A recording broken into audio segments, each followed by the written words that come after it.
gets up on a play. That's what I love about him. He just is one of those guys who will bring effort and energy the entire 48 minutes. And Steve, you know, he's also got a full arsenal of moves in the post. I mean, you can't believe how many tricks this guy has up his sleeves. He's full of them. Well, that's what we're used to seeing him do. But he hasn't had his usual impact offensively. I'll tell you what, he needs more touches.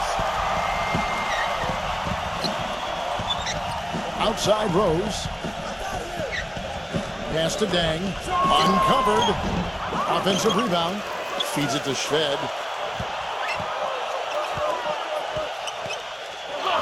There's 53 seconds left to play in the third. Gets to the rim for two with the D all over him.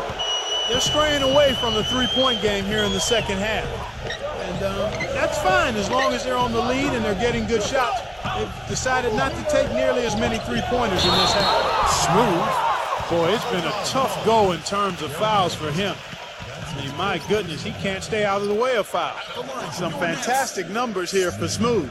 He's got 24 points, and he hasn't wasted his chances from a charity strike. A lot of points there. Yeah, a lot of points, and those are free